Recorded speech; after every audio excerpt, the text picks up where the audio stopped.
Students, welcome to chemistry પાઠશાળા. Last time આપણે આ ચેનલ પર જે 4 કોમ્પિટિટિવ એક્ઝામ છે, જે એક બીએસસી કે એમએસસી કરતો સ્ટુડન્ટ્સ કે બીએસસી કે એમએસસી પાસ આઉટ સ્ટુડન્ટ તે આપી શકે છે, તેની આપણે ચર્ચા કરી હતી. તે એક્ઝામ હતી સીયુઈટી પીજી, આઈઆઈટી જેમ, સીએસઆર નેટ એન્ડ ચોથી હતી તમારી જીસેટની એક્ઝામ. બરાબર, જે સેટની એક્ઝામ આવે તેની. બરાબર, તો આજે આપણે ચર્ચા કરવાના છે કે તે જે 4 એક્ઝામ છે તેમનું સિલેબસ શું છે. બરાબર, જે સિલેબસ છે તે શું છે તેની આપણે ચર્ચા કરવાના છે. તો સૌથી પહેલાં આપણે વાત કરીએ જે છે તમારી આઈઆઈટી જેમની એક્ઝામ. બરાબર, હવે આ જે આઈઆઈટી જેમની એક્ઝામ છે, આજે આપણે જે સિલેબસની વાત કરવાના છે તે જે કેમિસ્ટ્રીનું જે સિલેબસ છે તેની વાત કરવાના છે.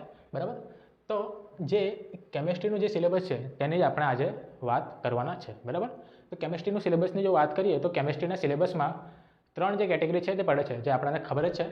એક છે ફિઝિકલ કેમિસ્ટ્રી, સેકન્ડ છે તમારું ઓર્ગેનિક કેમિસ્ટ્રી અને થર્ડ છે તમારું ઇનઓર્ગેનિક કેમિસ્ટ્રી. બરાબર, હવે જો ફર્સ્ટ ઓફ ઓલ આપણે આમાં સિલેબસની વાત કરીએ તો ટોટલ તમને કેમ ને તો ટોટલ 30થી પણ વધારે ચેપ્ટર્સ છે. બરાબર, ટોટલ 30થી પણ વધારે ચેપ્ટર્સ છે. બટ આપણે અહીંયા જોવાના છે કે જે બેસ્ટ ચેપ્ટર છે, મીન્સ કે જે વધારે માર્ક તમને આપી શકે છે તેવા ચેપ્ટરની આપણે ચર્ચા કરવાના છે. બરાબર, તો આપણે સૌપ્રથમ આપણે ચાલુ કરીએ. સૌથી પહેલાં છે તમારું જે ફિઝિકલ કેમિસ્ટ્રી છે તે. બરાબર, ફિઝિકલ કેમિસ્ટ્રીમાં પહેલું છે તમારું એટોમિક સ્ટ્રક્ચર. બરાબર, જે તમારા એટોમિક સ્ટ્રક્ચર છે તેના વિશે છે. પછી સેકન્ડ ચેપ્ટર છે તમારું ક્વોન્ટમ કેમિસ્ટ્રી. બરાબર, આ બધા જે ચેપ્ટર છે જેટલા પણ છે અહીંયા લખેલા તે એવા છે કે જે તમને માર્ક્સ આપી શકે છે. બરાબર, મોસ્ટ ઓફલી જે આવા છે જે તમને માર્ક્સ આપી શકે છે. બરાબર, એક્ઝામમાં તમારે. સેકન્ડ છે તમારું ક્વોન્ટમ કેમિસ્ટ્રી. થર્ડ છે તમારું થર્મોડાયનેમિક્સ. બરાબર, આ તમારું બીએસસી એન્ડ એમએસસીમાં ચેપ્ટર્સ હોય છે. આ જે બધા જેટલા પણ ચેપ્ટર છે એ મોસ્ટ ઓફલી તમારા બીએસસી અને એમએસસીના સિલેબસમાં હોય જ છે. પછી છે તમારું સોલિડ સ્ટેટ. બરાબર, આ પણ છે જે ચેપ્ટર ઇલેક્ટ્રોકેમિસ્ટ્રી. બરાબર, આ જે ઇલેક્ટ્રોકેમિસ્ટ્રી છે તેમાંથી પણ જે ક્વેશ્ચન વધારે આવવાના ચાન્સીસ હોય છે. બરાબર, પછી સ્પેક્ટ્રોસ્કોપી છે, કેમિકલ કાઇનેટિક્સ છે, આમાંથી પણ એક ક્વેશ્ચન આવે છે વધારે.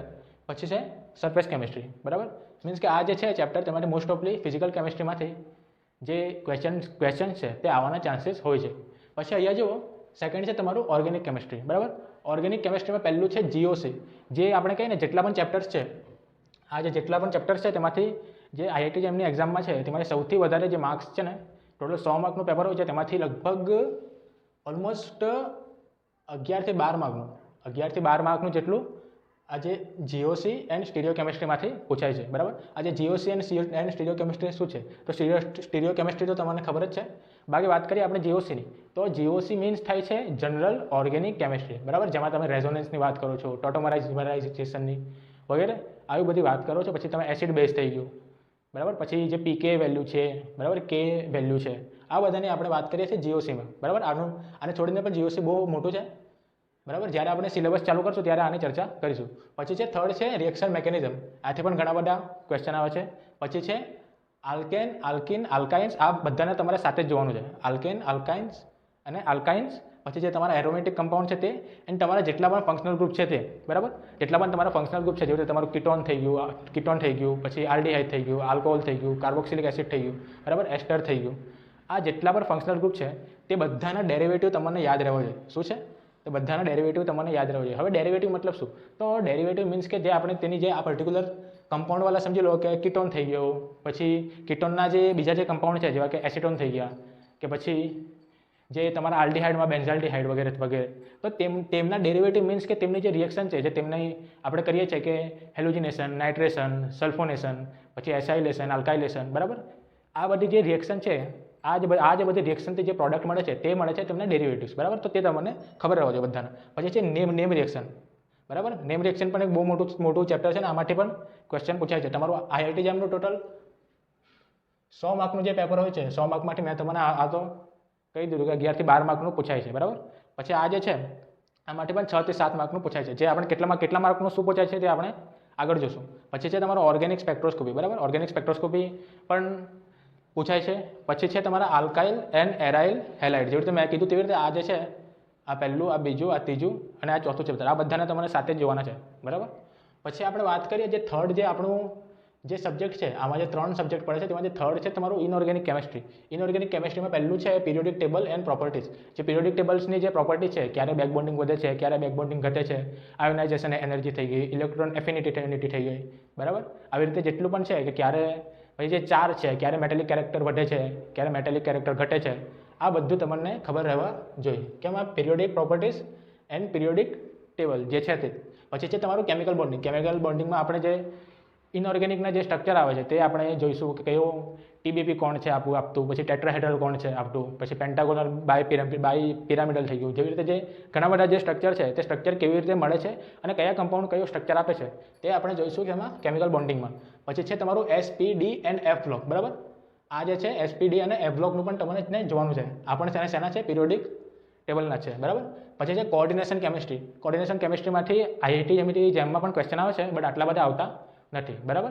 તો એ કોઓર્ડિનેશન કેમિસ્ટ્રી પણ તમે કરી શકો છો. કોઓર્ડિનેશન કેમિસ્ટ્રી થઈ ગયું. પછી ઓર્ગેનોમેટાલિક કમ્પાઉન્ડ થઈ ગયું. આ ઓર્ગેનિક મેટાલિક કમ્પાઉન્ડમાંથી પણ તમારા ક્વેશ્ચન બને છે. પછી છે બાયો ઇનઓર્ગેનિક, બરાબર. બાયો ઇનઓર્ગેનિકની આપણે વાત કરીએ તો તે તમારા જે હિમરેથ્રિન છે, હિમોસાઇનિન છે, પછી જે તમારા બીજા બધા જે મીન્સ કે હિમોગ્લોબિન છે, પછી માયોગ્લોબિન છે, વગેરે વગેરે જે છે તે બધાનો સમાવેશ થાય છે. અને આ ચેપ્ટર પણ મોટું છે ને આમાંથી પણ ક્વેશ્ચન આવે છે, બરાબર.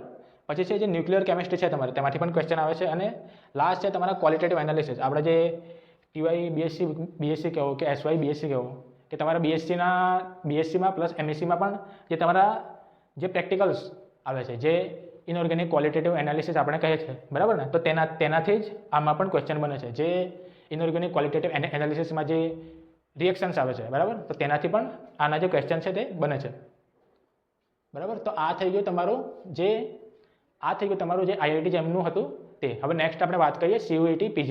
તો જે સેકન્ડ નંબરની એક્ઝામ હતી આપણી તે હતી કઈ? CUET PG, બરાબર. CUET PG જે છે તેમાં પણ આજે આપણે વાત કરવાના છે સ્પેશિયલી કેમિસ્ટ્રીની, બરાબર. હવે આ જે CUETનું પેપર છે, CUET PGનું, આ જે CUET PGનું જે પેપર છે તે શું છે? તો 300 માર્કનું પેપર આવે છે તમારું, બરાબર. 300 માર્કનું તમારું પૂરેપૂરું પેપર આવે છે. કોનું? CUET PGનું. હવે જો તેમાં પણ જે આપણી 3 કેમિસ્ટ્રી છે, કઈ?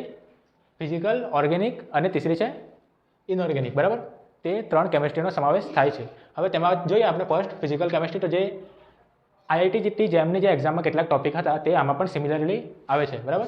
જેવી રીતે કે આ એટોમિક સ્ટ્રક્ચર છે તે પણ તમને CUET PGની એક્ઝામમાં જોવા મળે છે. પછી સેકન્ડ છે તમારું ક્વોન્ટમ કેમિસ્ટ્રી, બરાબર. આ પણ તમને જોવા મળે છે. પછી થર્ડ છે કેમિકલ થર્મોડાયનેમિક્સ, બરાબર. હવે આમાં એક ચેપ્ટર હજુ એડ થાય છે અને તે છે સ્ટેટ થર્મોડાયનેમિક્સ. તમને ખબર હશે કે થર્મોડાયનેમિક્સ કે તે 2 પ્રકારની હોય છે. એક હોય છે કેમિકલ થર્મોડાયનેમિક્સ અને એક હોય છે સ્ટેટ થર્મોડાયનેમિક્સ, બરાબર. પછી છે સોલિડ સ્ટેટ, પછી છે તમારું chemical kinetics, surface chemistry, photochemistry and molecular spectroscopy, બરાબર. લાસ્ટ ટાઈમ આપણે સ્પેક્ટ્રોસ્કોપીમાં તેમાં ઓનલી ફિઝિકલ સ્પેક્ટ્રોસ્કોપી જ હતી. હવે જે CUET PG છે તેમાં મોલેક્યુલર સ્પેક્ટ્રોસ્કોપીનો પણ સમાવેશ થાય છે. અને લાસ્ટ છે તમારું ઇલેક્ટ્રોકેમિસ્ટ્રી, બરાબર. હવે જો જે ઓર્ગેનિક કેમિસ્ટ્રી છે, ઓર્ગેનિક કેમિસ્ટ્રીમાં તો સૌપ્રથમ છે તમારું GOC, બરાબર, જનરલ ઓર્ગેનિક કેમિસ્ટ્રી. પછી છે સેકન્ડ છે તમારું સ્ટીરિયો કેમિસ્ટ્રી. પછી છે reaction mechanism, name reaction and rearrangement, બરાબર ને. રીઅરેન્જમેન્ટનો પણ સમાવેશ થાય છે આમાં. પછી છે તમારી ઓર્ગેનિક સ્પેક્ટ્રોસ્કોપી, જે IIT જેમવાળુંમાં હતું તે. પછી છે ફંક્શનલ ગ્રુપ, જે IIT જેમનું જે સિલેબસ મેં લખાયું હોય તેમાં જેટલા પણ ફંક્શનલ ગ્રુપ હતા તેના બધા ડેરિવેટિવ્સ જે છે તે તમને યાદ રહેવા જોઈએ. પછી છે પેરીસાયક્લિક રિએક્શન જે છે તેનો પણ અહીંયા સમાવેશ કરવામાં આવે છે. આ પણ IIT જેમમાં હોતું નથી.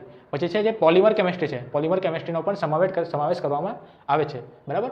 પછી જો થર્ડ જે તમારી આપણી કેમિસ્ટ્રી છે ઇનઓર્ગેનિક કેમિસ્ટ્રી, બરાબર. ઇનઓર્ગેનિક કેમિસ્ટ્રીમાં પણ જો પિરિયોડિક પ્રોપર્ટીઝ, બરાબર, પિરિયોડિક પ્રોપર્ટીઝનો સમાવેશ કરવામાં છે આવતો. પછી છે તમારું કેમિકલ બોન્ડિંગ, જે આપણે લાસ્ટ ટાઈમ જોયું તે જ. પછી છે એસિડ બેઝ કેમિસ્ટ્રી, બરાબર, એનો પણ સમાવેશ કરવામાં આવે છે. પછી છે કોઓર્ડિનેશન કેમિસ્ટ્રી, ઓર્ગેનોમેટાલિક્સ કમ્પાઉન્ડ. આ વસ્તુ આમાં એડ થાય છે અને તે છે લેન્ટેનોઇડ્સ અને એક્ટિનોઇડ્સ, બરાબર. IIT જેમાં પણ લેક્ચર પર લેન્ટેનોઇડ્સ અને એક્ટિનોઇડ્સ આવે છે, બટ બહુ કમ પૂછાય છે, બરાબર.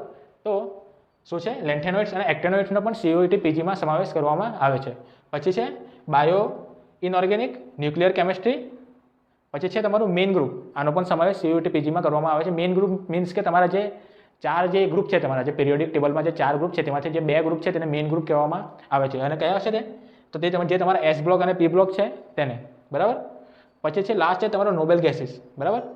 નોબેલ ગેસીસનો પણ સમાવેશ કરવામાં આવે છે. હવે આ જે 3 કેમિસ્ટ્રી છોડીને હજુ એક કેમિસ્ટ્રીનો આમાં સમાવેશ કરવામાં આવે છે અને તે છે તમારી એનાલિટિકલ કેમિસ્ટ્રી, બરાબર. એનાલિટિકલ કેમિસ્ટ્રીના પણ કેટલાક ટોપિક આવે છે, બટ એટલા મીન્સ કે વધારે માર્કનું તેમાંથી પૂછાતું નથી. તો આ હતી તમારી કઈ એક્ઝામ? સેકન્ડ એક્ઝામ હતી તમારી CUET PGનું કેમિસ્ટ્રી સિલેબસ, બરાબર. હવે નેક્સ્ટ આપણે જોઈશું આપણે કે GSET, જે તમારું GSET બોલો કે પછી સેટની એની એક્ઝામ બોલો, સેટની આ જે એક્ઝામ છે તેમાં 2 પેપર આવે છે, તેમાં જે પેપર 2 છે બરાબર, જે પેપર 2 છે તેમાં કયું સિલેબસ છે તે આપણે નેક્સ્ટ જોશું. થર્ડ એક્ઝામની જો આપણે વાત કરીએ તો થર્ડ એક્ઝામ છે તમારી કોની, તો તે છે સેટની એક્ઝામ બરાબર. સેટની એની એક્ઝામમાં આપણે વાત કરીશું મેઇનલી શું મીન્સ કે આપણે વાત કરીશું જીસેટની, કારણ કે જીસેટની એક્ઝામ હમણાં આવવાની જ છે. આની સાથે બીજા પણ જે સ્ટેટની સેટ એક્ઝામ છે તે પણ ચાલુ થઈ ગયેલી છે, તો તમે તે આપવાની હોય તો તે પણ આપી શકો છો. સિલેબસ જે છે એ બધામાં મોસ્ટલી સેમ જ હોય છે બરાબર, તો તમે આને બીજા બધા સ્ટેટ માટે પણ કન્સિડર કરી શકો છો. હવે આપણે વાત કરીએ સેટની, તો સેટનું જે પેપર 2 છે, આ છે પેપર 2. સેટમાં 2 પેપર આવે છે, એક આવે છે પેપર 1 અને પેપર 2. સૌથી પહેલાં આપણે જે પેપર 2ની ચર્ચા કરીશું અને લાસ્ટમાં આપણે પેપર 1ની ચર્ચા કરીશું બરાબર. તો આ જે પેપર 2 છે તેમાં પણ આપણે વાત કરીએ તો 3 જે મેઇન આપણી કેમિસ્ટ્રી છે, ફિઝિકલ, ઓર્ગેનિક અને ઇનઓર્ગેનિકનો સમાવેશ થાય છે. વાત કરીએ ફિઝિકલ કેમિસ્ટ્રીની, તો ફિઝિકલ કેમિસ્ટ્રીમાં પણ આપણે આમાં જેવી રીતે મેં તમને કીધું કે કેટલાક જે સ્ટ્રક્ચર છે મીન્સ કે કેટલાક જે ચેપ્ટર છે તે સિમિલર છે બધી એક્ઝામ્સમાં. તેમાં પણ જુઓ તો તમે એટોમિક સ્ટ્રક્ચર થઈ ગયું, પછી તે તમારું ક્વોન્ટમ કેમિસ્ટ્રી થઈ ગયું બરાબર, ક્વોન્ટમ કેમિસ્ટ્રી થઈ ગયું, પછી તે થર્મોડાયનેમિક્સ થઈ ગઈ, જે તમારી 2 થર્મો છે, જે કેમિકલ થર્મો અને સેકન્ડ છે સ્ટેટ થર્મો. પછી જે તમારું છે તે સોલિડ સ્ટેટ, પછી કેમિકલ કાઇનેટિક્સ થઈ ગયું, સરફેસ કેમિસ્ટ્રી થઈ ગયું, ફોટો કેમિસ્ટ્રી થઈ ગયું, મોલેક્યુલર સ્પેક્ટ્રોસ્કોપી થઈ ગયું, ઇલેક્ટ્રોકેમિસ્ટ્રી થઈ ગયું બરાબર. આમાં છે ને ઇલેક્ટ્રોકેમિસ્ટ્રી સાથે કન્ડક્ટન્સ પણ જોડાય છે બરાબર, તો આમાં કન્ડક્ટન્સનું પણ વધારે આવે છે. પછી છે એક ચેપ્ટર આમાં હજુ એક એડ થાય છે ફિઝિકલ કેમિસ્ટ્રીમાં, તે છે ગ્રુપ થિયરી બરાબર. આ જે ગ્રુપ થિયરી છે આ CUET PG અને IIT જેમની એક્ઝામમાં તમને જોવા મળતું નથી. આ જે ગ્રુપ થિયરી છે તે બટ તમારી જે સેટની એની એક્ઝામ છે તેમાં તમને જોવા મળે છે. પછી જે ઓર્ગેનિક કેમિસ્ટ્રી છે તેમાં પણ પહેલું છે તમારું GOC બરાબર, પછી છે તમારું stereo chemistry, reaction mechanism, name reaction અને રીઅરેન્જમેન્ટ, ઓર્ગેનિક સ્પેક્ટ્રોસ્કોપી. રિએજન્ટ કેમિસ્ટ્રીની વાત કરીએ આપણે તો આના પહેલી જે એક્ઝામ વાતની વાત કરી, જે પહેલી 2 એક્ઝામ તેમાં પણ આવે જ છે, બટ જે આ વાળી જે એક્ઝામ છે તેમાં થોડું વધારે આવે છે. કહેવાનો મતલબ આ માટે આને અલગથી છે લખ્યું, શું છે રિએજન્ટ કેમિસ્ટ્રી. પછી છે તમારે પેરીસાયક્લિક રિએક્શન, પછી છે તમારી આ પેરીસાયક્લિક રિએક્શન, પછી પોલિમર કેમિસ્ટ્રી, હિટ્રોસાયક્લિક કેમિસ્ટ્રી બરાબર, જે હિટ્રોસાયક્લિક કમ્પાઉન્ડ આવે છે તેમની પણ કેમિસ્ટ્રી આવે છે જીસેટની એક્ઝામમાં બરાબર, જીસેટ કહેવો કે પછી સેટની એક્ઝામમાં. પછી જો ઇનઓર્ગેનિક કેમિસ્ટ્રીની વાત કરીએ તો તેમાં પણ કેટલીક વસ્તુ સમજ છે, પિરિયોડિક પ્રોપર્ટીઝ થઈ ગયું, તમારી કેમિકલ બોન્ડિંગ થઈ ગયું. એસિડ બેઝ કેમિસ્ટ્રીમાં આમાં થોડું હાર્ડ આવે છે બરાબર. આમાં જે HSAB છે આને કહેવાય છે hard soft acid base chemistry, તો આનો પણ સમાવેશ આમાં કરવામાં આવે છે. પછી છે તમારી જે કોર્ડિનેશન કેમિસ્ટ્રી, પછી OMC છે, લેન્થેનોઇડ્સ એન્ડ ઓક્ટેનોઇડ્સ થઈ ગયું, બાયો ઇનઓર્ગેનિક થઈ ગયું, પછી ન્યુક્લિયર કેમિસ્ટ્રી, મેઇન ગ્રુપ જે SNP બ્લોક છે તે, અને હજુ જે 2 છે આમાં જે 2 નવા જે ચેપ્ટર્સ છે તેનો સમાવેશ કરવામાં આવે છે, અને તે છે પહેલું છે ટ્રાન્ઝિશન મેટલ્સ બરાબર. ટ્રાન્ઝિશન મેટલ્સની વાત જે આગળની જે 2 એક્ઝામ થઈ ગઈ ની જે વાત કરી તેમાં પણ હોય જ છે, બટ જે જીસેટની એક્ઝામ છે કે જે સેટની એની એક્ઝામ છે તેમાં પણ આ વધારે પ્રમાણમાં આવે છે બરાબર. ટ્રાન્ઝિશન મેટલ્સ થઈ ગયું અને ઇનઓર્ગેનિક સ્પેક્ટ્રોસ્કોપી થઈ ગયું બરાબર, તો આ પણ જોવા મળે છે બરાબર. તો આ થઈ ગઈ તમારી જે સેટની એની એક્ઝામ છે તેની વાત. હવે નેક્સ્ટ આપણે CSIR નેટ એક્ઝામ છે તેની વાત કરીશું. હવે વાત કરીએ CSIR નેટ એક્ઝામની બરાબર, તો આ એક્ઝામ એક તો તે જ મેં કીધું તેવી રીતે કે સૌથી હાર્ડ હોય છે, અને આમાં ટોપિક્સ પણ જે હોય છે એ એડવાન્સ લેવલના આવે છે બરાબર. મીન્સ કે જો આમાં પણ તમે જો કે તે કેટલા બધા ટોપિક જે છે તે તમારી પહેલાંની એક્ઝામ કરતાં જે પહેલાંની જે એક્ઝામ હતી તેના જ જે રિપીટેડ ટોપિક છે બરાબર, જે રિપીટેડ જે ટોપિક હતા તે જ આમાં પણ જોવા મળે છે. બટ જે પહેલે કરતાં જે એક્ઝામ હતી મીન્સ કે જે તમારી પહેલે જે એક્ઝામ ગઈ, જે આપણે 3 એક્ઝામની વાત કરી તેના કરતાં તે જ ટોપિક છે, બટ તેના જ ટોપિકમાં જે એડવાન્સ લેવલનું છે તે આમાં આવે છે. મીન્સ કે જો અહીંયાથી મેં કોઈ પણ એક ચેપ્ટર્સને પકડું, જેવી રીતે કે નેમ રિએક્શનનું નામ છે, તો નેમ રિએક્શન જે સમજી લો કે જો જે આપણે જીસેટની છે એક્ઝામ કે આપણે સેટની છે એક્ઝામ બરાબર, તો સેટની એક્ઝામમાં જો 30 નેમ રિએક્શન પૂછાતી છે બરાબર, કે મીન્સ 30 નેમ રિએક્શન રિપીટેટિવ આવતી છે, એ CSIR નેટની એક્ઝામ છે તેમાં સમજી લો કે તમે 50 થી 52 રિએક્શન જે છે એ રિપીટેટિવ આવતી હશે. તેવી રીતે મીન્સ કે તમે એડવાન્સ લેવલનું છે, એવી રીતે કે OMC છે બરાબર, ઓર્ગેનિક મેટેલિક્સ કમ્પાઉન્ડ છે બરાબર. તો ઓર્ગેનિક મેટેલિક્સ કમ્પાઉન્ડમાં પણ જે આગળ જે તમે જે 3 એક્ઝામ જોઈ તેમાં જે આ વાળી જે એક્ઝામ છે તેના કમ્પેરેટિવલી લો લેવલનું આવે છે. કહેવાનો મતલબ આ એક્ઝામ છે તેમાં જે 3 જે એક્ઝામનું જે સિલેબસ છે તે તો આવે જ છે, પ્લસ જે એડવાન્સ લેવલનું છે તે પણ આવે છે બરાબર. તો આપણે વાત કરીએ CSIR નેટની, તો CSIR નેટમાં જે પાર્ટ A છે બરાબર, પાર્ટ A તે જનરલ એપ્ટિટ્યૂડનો હોય છે, જેમાં અહીંયા આપણે વાત કરીશું કે CSIR નેટની એક્ઝામમાં જેવી રીતે કે મેં લાસ્ટ વિડીયોમાં પણ હતી કહેલી કે તેમાં 3 પાર્ટ્સ આવે છે. ફર્સ્ટ પાર્ટ જે જનરલ એપ્ટિટ્યૂડનો હોય છે અને જે બાકીના જે 2 પાર્ટ છે તે તમારા જે સબ્જેક્ટ રિલેટેડ હોય છે, મીન્સ કે જે તમારું કેમિકલ સાયન્સનું જે સબ્જેક્ટ છે તેના રિલેટેડ હોય છે, બરાબર. તો આપણું જે છે એ ફિઝિકલ કેમેસ્ટ્રીમાં પણ સિમ્પલ તે જ છે, બધા જે પહેલા હતા તે જ. એટોમિક સ્ટ્રક્ચર થઈ ગયું, ક્વોન્ટમ કેમિસ્ટ્રી થઈ ગયું, બટ આમાં બધું છે ને જેવી રીતે મેં તમને કીધું તેવી રીતે આમાં જે છે ને આ એડવાન્સ લેવલનું આવે છે. જે પહેલાં જે 2 હતા તેના કરતાં પણ પહેલાં જે 3 એક્ઝામ હતી તેનું તો પૂછાય જ છે, પ્લસ જે એડવાન્સ લેવલનું છે, બરાબર, તે જે ચેપ્ટરનું પર્ટિક્યુલર ચેપ્ટરનું જે એડવાન્સ લેવલ છે તેનું પણ આમાં મોસ્ટ ઓફલી પૂછવાના ચાન્સ હોય છે, બરાબર. જેવી રીતે કે આ જે ક્વોન્ટમ કેમિસ્ટ્રી છે, ક્વોન્ટમ કેમિસ્ટ્રીમાં એક ટોપિક આવે છે પર્ટર્બ્યુશન થિયરી, બરાબર. તો આ જે તમારી જીસેટની થઈ ગઈ કે IIT જેમ કે પછી CUET PGની થઈ ગઈ એક્ઝામ, બરાબર. તો તેમાં આ જે પર્ટર્બ્યુશન થિયરીના આવવાના ચાન્સીસ કમ હોય છે, બટ જે CSIR નેટની એક્ઝામ છે તેમાં આ આવે છે મોસ્ટલી, બરાબર. પછી જે OMCની જો આપણે વાત કરીએ તો OMCમાં એક હોય છે કે તનાવો સુબેનો ડાયગ્રામ કરીને, બરાબર. તનાવો સુબેનો ડાયગ્રામ કરીને હોય છે, તે પણ જે તમને CSIR નેટની જ એક્ઝામમાં જોવા મળે છે, જે તમારી સેટની થઈ ગઈ એક્ઝામ કે પછી CUET PG થઈ ગઈ વગેરે એક્ઝામમાં જોવા મળતા નથી. હવે જો વાત કરીએ આપણે, બરાબર, પછી છે તમારા કેમિકલ અને સ્ટેટ થર્મો, બરાબર. પછી છે solid state, chemical kinetics, surface chemistry, photo chemistry, molecular spectroscopy અને ઇલેક્ટ્રોકેમિસ્ટ્રીમાં પણ સાથે કન્ડક્ટન્સને મિક્સ કરીને પૂછાય છે. મીન્સ કે ઓર્ગેનિક કેમિસ્ટ્રીમાં આપણે વાત કરીએ તો GOC, સ્ટીરિયો કેમિસ્ટ્રી. હવે અહીંયા જવું 3rd નંબરનું છે રિએક્શન મેકેનિઝમ એન્ડ ઇન્ટરમીડિયેટ, બરાબર. તો ઇન્ટરમીડિયેટ મીન્સ કે કયા જે તમારા ઇન્ટરમીડિયેટ આવે છે આમાં ઇન્ટરમીડિયેટ શોધવાનું પણ પૂછાય છે. ઇન્ટરમીડિયેટ મીન્સ તમારા જે કાર્બોકેટાઇન થઈ ગયા, કાર્બો એનાઇન થઈ ગયા, બરાબર, જે તમારા ઇન્ટરમીડિયેટ બને છે તે, બરાબર. પછી તમારા રેડિકલ્સ થઈ ગયા, આ બધાને કહેવાય છે ઇન્ટરમીડિયેટ, બરાબર. તેનું પણ આમાં પૂછાય છે. પછી છે નેમ રિએક્શન એન્ડ રીઅરેન્જમેન્ટ, આનો પણ પાર્ટ બહુ મોટું છે, બરાબર. આનો પણ પાર્ટ મેં તમને કહ્યું તેવી રીતે કે 50ની આસપાસ નેમ રિએક્શન છે જે રિપીટેટિવમાં છે. પછી ઓર્ગેનિક કેમિસ્ટ્રી છે, રિએજન્ટ કેમિસ્ટ્રી છે, પેરીસાયક્લિક થઈ ગયું, પોલિમર કેમિસ્ટ્રી થઈ ગયું, પોલિમર કેમિસ્ટ્રી પરનું પણ એડવાન્સ લેવલનું હોય છે, હેટ્રોસાયક્લિક કેમિસ્ટ્રી થઈ ગયું વગેરે, બરાબર. પછી જે તમારું ઇનઓર્ગેનિક કેમિસ્ટ્રી છે, ઇનઓર્ગેનિક કેમિસ્ટ્રીમાં પણ પિરિયોડિક પ્રોપર્ટીઝ, પછી જે તમારું કેમિકલ બોન્ડિંગ છે તેનું પણ એડવાન્સ લેવલનું હોય છે. એસિડ બેઝ કેમિસ્ટ્રી પણ, પછી જે કોર્ડિનેશન કેમિસ્ટ્રી થઈ ગયું, OMC થઈ ગયું, lanthanoids and actinoids, bio inorganic, nuclear chemistry, main group, આની સાથે transition metals and inorganic spectra. તમે જોઈ શકો છો કે જે તમારી સેટનું જે ચેપ્ટર્સ હતા તેના પણ ઘણા બધા ચેપ્ટર્સ આમાં ઓલમોસ્ટ મેં કહું તો 90% ચેપ્ટર્સ આમાં રિપીટેટિવ છે, બરાબર. બટ તેમાં જે આવે છે તેના કરતાં આમાં બસ ખાલી ફરક એટલો જ છે કે આમાં થોડું એડવાન્સ લેવલનું પૂછાય છે, બસ, બરાબર. તો આ થઈ ગઈ તમારી 4 એક્ઝામની સિલેબસ થઈ ગયા. પહેલી આપણે વાત કરી IIT જેમની, તેમાં કેમિસ્ટ્રી સબ્જેક્ટ, દેન પછી CUET PGની, તેમાં પણ આપણે વાત કરી કેમિસ્ટ્રીનો સબ્જેક્ટની. પછી જે છે તમારી આપણે વાત કરી સેટની એક્ઝામની. સેટમાં આપણે વાત કરી સબ્જેક્ટ તે હતો કેમિકલ સાયન્સ. આ જે કેમિકલ સાયન્સ છે તે કોણ લઈ શકે છે પહેલી વાત તો જેનું BSc વિથ કેમિસ્ટ્રી છે તે આ કેમિકલ સાયન્સ સબ્જેક્ટ લઈને પોતાનું સેટની એક્ઝામ આપી શકે છે. અને લાસ્ટ જે હતું આપણું તે હતું CSIR નેટ, બરાબર. તો CSIR નેટની એની એક્ઝામમાં પણ આપણે જોયું કેમિકલ સાયન્સનું, બરાબર.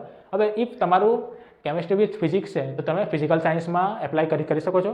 પછી ઇફ તમારું સમજી લો કે બાયોની છે સાથે, બરાબર, કે તમારા BSc વિથ બાયોલોજી છે તો તેના માટે તમે લાઈફ સાયન્સની જે સબ્જેક્ટ છે તેના ઉપર તમે નેટ કે સેટની એક્ઝામ આપી શકો છો.